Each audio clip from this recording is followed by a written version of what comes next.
Welcome back. Today, we're going to be talking about what is it costing you to put off leveraging and using speaking as your best form of marketing. Because what I know is that every time you say yes to something, you're saying no to something else. And in this case, you may be saying yes to staying safe, yes to playing small, yes to waiting, and no to speaking. So that's what we're going to be diving deeper into on this episode. So let's get on to the show.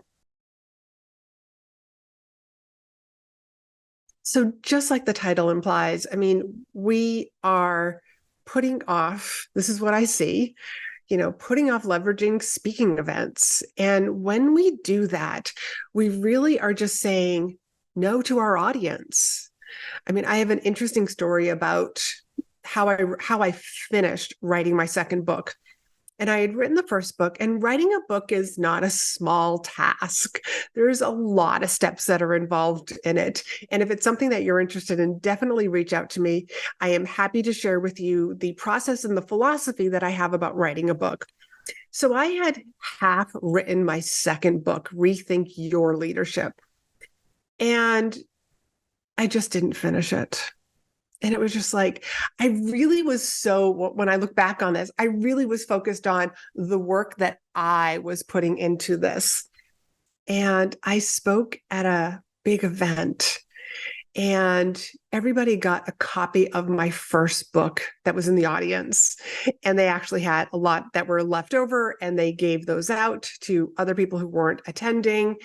And I got this lovely email from somebody who said to me, "Your speech and your book changed my life." And she went on to explain how. I was so touched by this email, so touched that I was like, I am doing a disservice to my audience by not finishing the second book. And that's what got me to finish that second book. And I am so happy that I finished it, because I did get called back by that very same company, and they gave away copies of my book. And this time they were able to give away copies of the second book. So the first thing about saying no to speaking, you're saying no to efficiency. You are writing social media posts, I'm sure, because most online businesses are, most in-person businesses are. We are writing social media posts. We are making people aware that we're around. But here's the thing, you are hoping that the right person is going to see your posts. You are hoping, praying that they're actually going to read your post. And you are hoping that they actually respond, whether they like it, they make a comment, they finally reach out to you and book a call so that they can hire someone like you to start solving the problem that they have. So efficiency goes out the window. The other thing that you're saying no to regarding efficiency is speaking to a group of ideal clients, a group of prospects. Because everybody who raises their hand, whether it's a high-end mastermind, it's a membership, it's a meeting, a conference, a summit, everybody has raised their hand to say, you know what? I want to be there. I like this topic. I want to hear more from this person. Maybe they've been following you on Instagram or some other form of social media. And then it's just like, wow, they see your name somewhere. It's like, I want to go there. Or maybe they don't even know who you are, but they're interested in the topic that you're talking about. You are saying no to a group of people who've either spent money or are spending time with you in that same room. So just think about that. Social media and working with the algorithm is one thing, but then being in a room full of prospects who can either hire you later, because maybe they're not ready, maybe their pain's not at that point yet, or they can refer you to other people. They can refer you to people that they know would benefit from your services. So that's the other part of efficiency. And it's also extremely cost effective. It's the most organic marketing you can ever do for your business or your personal brand.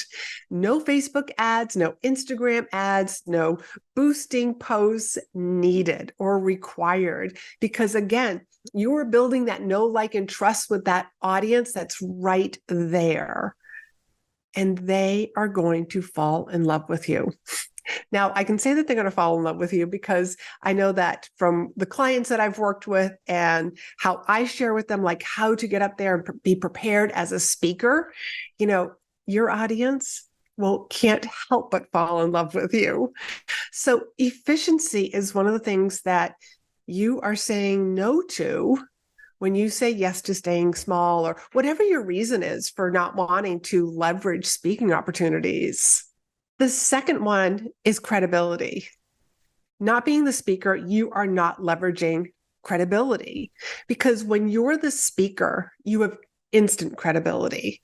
There is not a meeting planner or a conference organizer in the world who would randomly hire, like, oh yeah, like, you look good.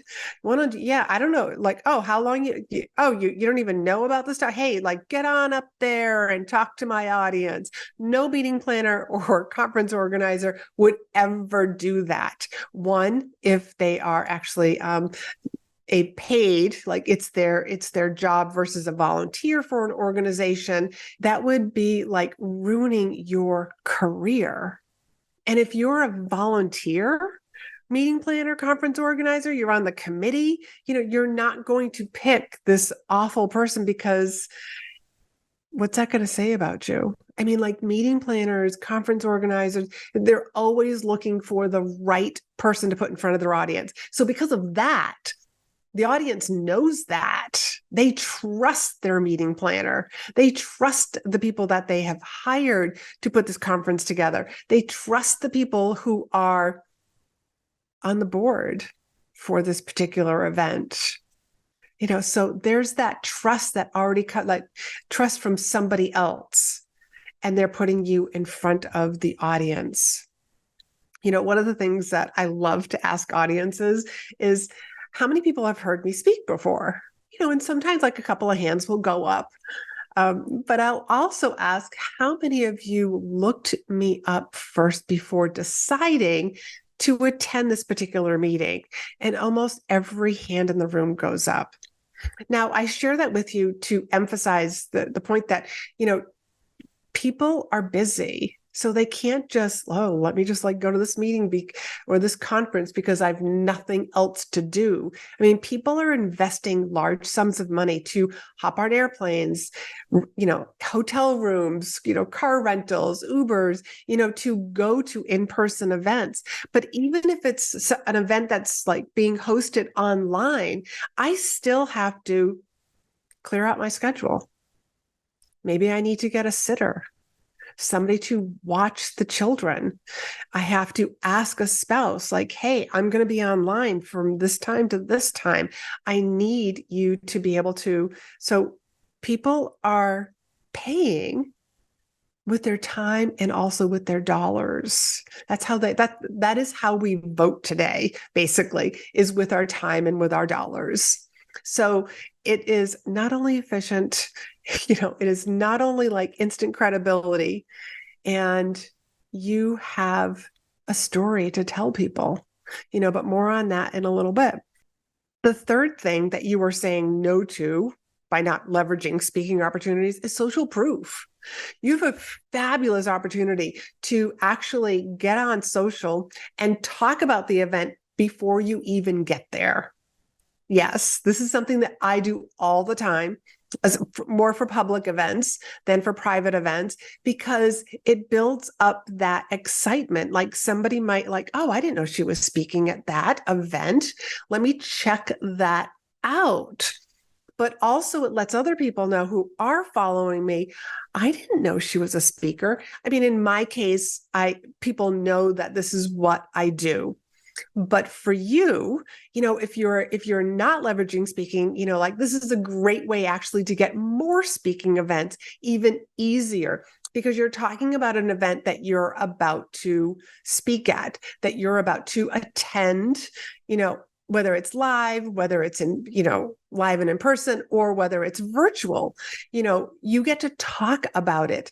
And I would encourage you also to talk about, like, drop some hints about what you're going to be sharing with that audience. Again, if a meeting planner, a conference organizer, somebody who's on a committee, either right now or they could be in the future, is going to hear you, is going to remember that, and they may want to hire you in the future. So there's some social proof that you can use beforehand. Then after the event, talk about it. Get onto social, mention it in like posts, do a story on it. If you're following me over on Instagram, you'll see me do this a lot. I will be a guest on someone's podcast and like talk about it afterwards, letting people know, like, hey, I'll let you know when this goes live. But as a speaker, you can be like talking about, this is what went well. These are some of the stories that I told. This is some of the feedback that I've already heard. Here's an email that I already got, or a DM that I just got from somebody. Being able to share that information afterwards. Again, if you're not speaking, these are things that you are saying no to.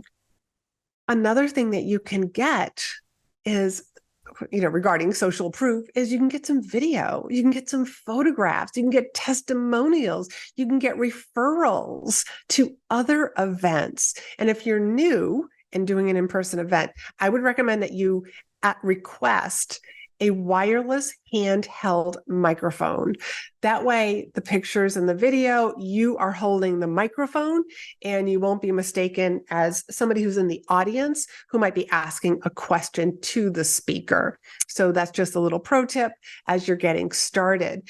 But you then can put all of these pictures, and video on your social, on your website. Again, it's just more social proof. And if somebody is seeing you with a microphone in front of an audience, they're going to a picture is worth 1,000 words, and they're going to know that you are a speaker. They don't have to go to your bio or to your website to figure out if you're a speaker. They're going to see the pictures and they're just going to know that you are a speaker. The fourth thing that you are missing out on is revenue. And I'm not just talking about the revenue where you get paid up front, where you get paid to speak at this event, this conference, although that is very, very nice. As you've probably heard me say, getting paid on the back end, that's where you can make a lot more money. Now, I have had clients who have hired me right away from hearing me speak, from seeing me on stage. They have reached out and they're just like, hey, how do I work with you? Or they just book a call right away. And why is that? It's because of that. I have built that instant credibility and that know, like, and trust. And I can tell you from those clients who have hired me from the audience, from that was the first time that they ever met me, they were ever exposed to me, they actually hung around for a long time. As a matter of fact, they re-enrolled again and again and again. Some of them I actually worked with for years because it was always, let's work on this next, and then this. I have done some, as you know, I've come from the executive coaching. So I have worked with people on their leadership and also career transitions from one place to another, but also people have hired me for speaking, to become a speaking coach because they saw me speak. And so many of my clients routinely step off the stage to people handing them business cards. Now, this is what I call that spin-off business, handing them business cards saying, please call me. I need to work with you. Please call me. I have a meeting or an event that I'm on the committee for, that I'm in charge of, that I'm looking for speakers for. Lots of different reasons that they get handed business cards. I mean, it's spin-off business, and then it's, well, what happens at those events? I mean, it's like like that telephone game. Well, I don't think the telephone game is the right analogy, but it's like, one person hears you, and then that turns into 2 events, and those 2 events each turn into 2 events. So there's another 4 events. I mean, it's just it goes on and on and on. And this is why I say that speaking is the gift that keeps on giving. And the last point I want to make is time. Now, time is something that none of us have too much of. None of us have enough time, and none of us know how much time we have. So time is one of those things. And as much as this is very similar to the first one about efficiency, time, how much time is passing by until you feel like you're worthy, until you feel like you're good enough, till you feel like you know enough that you can get up in front of an audience and start sharing. Trust me, what you're doing is you are moving the goalpost farther and farther away. Every time that you get close enough, oh, I'm almost finished this certificate. You move the goalpost again. Well, I need this other one. I'm not quite there yet. Basically, what's happening is I'm hearing you say, I'm afraid. And it's okay to be afraid and still say yes. That is exactly how I accidentally became a speaker, is I said yes before I was ready. So don't let time slip away. And it's also a fabulous way to impact more people. You know, when you look at like, how much time do I have?